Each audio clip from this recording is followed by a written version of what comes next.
Entre os nomes que atravessaram a história cristã, poucos despertam tanta inquietação quanto Judas Iscariotes.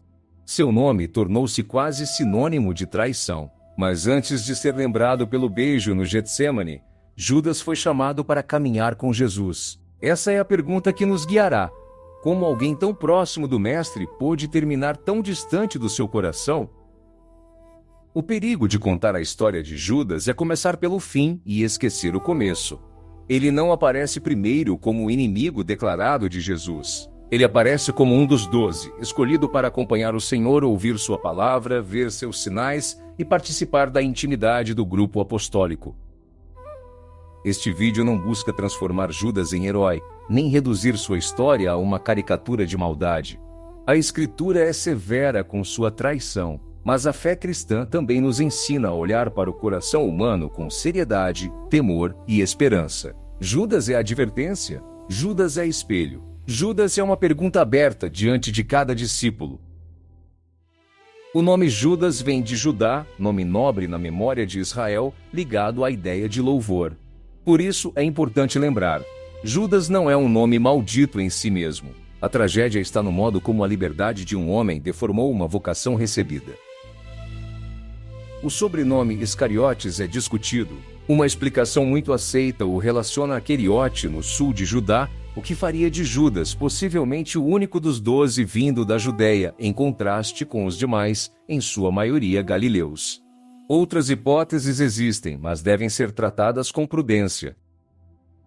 Se Judas vinha realmente de Queriote, sua presença entre os 12 trazia uma diferença de origem, cultura e expectativa. Ele não era apenas uma sombra no grupo, era uma pessoa concreta, com história, inteligência, relações e liberdade. É justamente por isso que sua queda é tão dramática. Os evangelhos não apresentam Judas como uma curiosidade isolada. Cada evangelista ilumina um aspecto. Marcos e Lucas o colocam entre os 12. Mateus destaca as 30 moedas, o remorso e o campo de sangue. Lucas ressalta a ocasião favorável e o avanço das trevas. João enfatiza a bolsa comum, Betânia, o bocado e a saída para a noite. Juntos, esses elementos formam um retrato espiritual da traição. Marcos e Lucas o listam entre os apóstolos escolhidos por Jesus. Esse dado é decisivo. Judas não foi um estranho que apareceu no fim da história. Ele pertenceu ao círculo daqueles que receberam missão, convivência, escuta e confiança. A traição nasceu dentro de uma eleição real. O Evangelho de João apresenta Judas ligado à bolsa comum do grupo. Isso sugere que ele recebeu uma função de confiança. A bolsa era mais do que dinheiro. Representava cuidado concreto com a caminhada, com as necessidades do grupo e possivelmente com a ajuda aos pobres. Aqui começa uma das grandes lições espirituais. Proximidade externa não é o mesmo que conversão interior. Judas estava perto de Jesus, mas a proximidade não abriu necessariamente o coração. A fé não é apenas estar no ambiente certo, é deixar-se transformar por dentro. Em Betânia, Maria derrama perfume precioso sobre Jesus. O gesto é de amor, gratidão e entrega. Para quem ama, aquilo parecia adoração. Para Judas, parecia desperdício. A cena revela 2 modos de olhar para Cristo: o coração que se entrega e o coração que calcula. Judas protesta dizendo que o perfume poderia ser vendido e dado aos pobres. A preocupação parecia nobre, mas João revela a ferida escondida. Ele não falava por amor aos pobres, mas porque seu coração estava preso à bolsa. A palavra bonita podia esconder uma intenção torta. Jesus defende a mulher e acolhe o gesto de amor. Para Judas, essa defesa parece ter sido um ponto de ruptura. Quando o coração está endurecido, até a beleza da entrega alheia pode virar provocação. A partir dali, os evangelhos aproximam a unção de Betânia da decisão de Judas de procurar os chefes dos sacerdotes. Depois de Betânia, Judas se dirige aos chefes dos sacerdotes. A Escritura não descreve todos os movimentos interiores desse caminho, mas mostra o ato. Ele negocia a entrega de Jesus. A queda, muitas vezes, não acontece de uma vez. Ela amadurece em silêncios, ressentimentos, cobiças e pequenas infidelidades não curadas.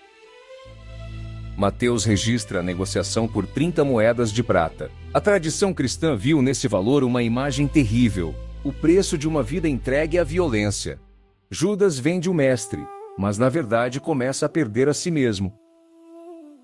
Lucas observa que Judas procurava uma ocasião favorável para entregar Jesus sem tumulto. A traição não foi apenas impulso, ela envolveu cálculo, espera e oportunidade. Quando o pecado ganha planejamento, o coração já percorreu um longo caminho de fechamento. Se este conteúdo está ajudando você a compreender melhor a palavra de Deus, deixe o seu like.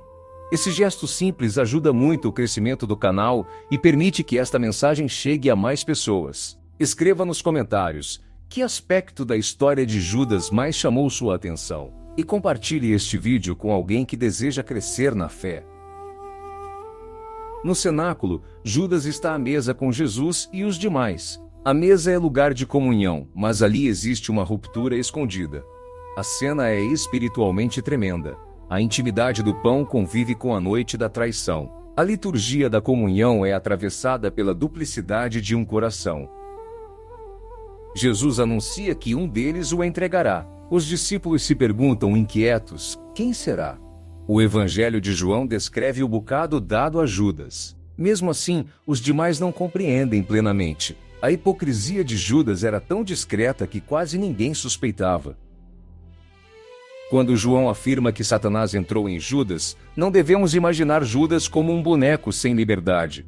O mal age onde o coração já foi cedendo espaço. A Escritura mostra a gravidade espiritual daquele momento, mas também preserva a responsabilidade humana. A noite entrou porque antes a porta interior já vinha sendo fechada. Depois do bocado, Judas sai. João conclui com uma frase breve e profunda. Era noite. Não era apenas a noite das ruas de Jerusalém. Era a noite de uma decisão. Quando alguém fecha a porta para a luz, até os passos parecem caminhar para dentro da escuridão. No Getsêmani, Jesus reza em agonia. Os discípulos dormem. A noite está carregada de silêncio, peso e abandono. Enquanto Jesus se entrega ao Pai, Judas conduz os que vêm prendê-lo. Duas entregas se encontram, a entrega obediente do filho e a entrega traidora do discípulo.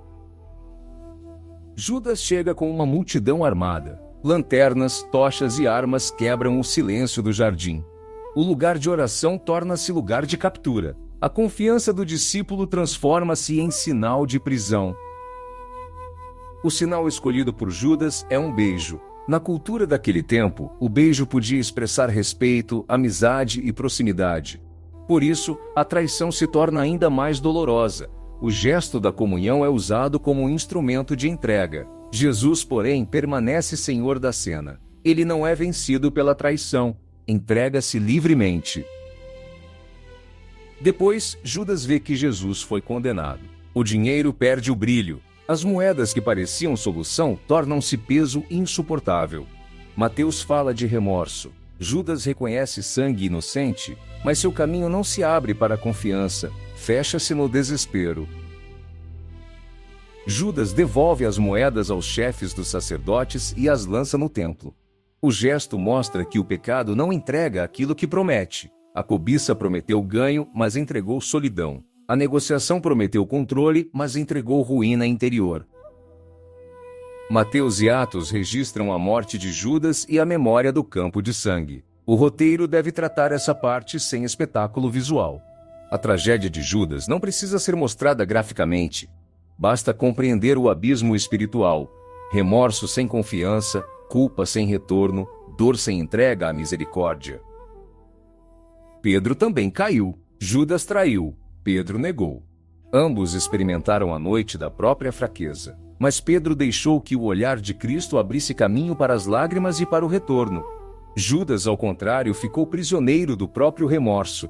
A diferença decisiva não está apenas no tamanho da queda, mas no que o coração faz depois dela. A primeira comunidade não apagou a ferida.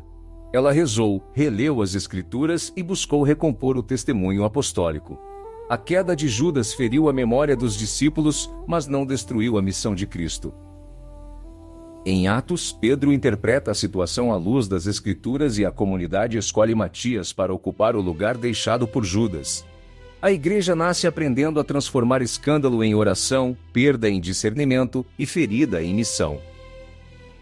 A escolha de Matias recorda que os 12 tinham valor simbólico e missionário.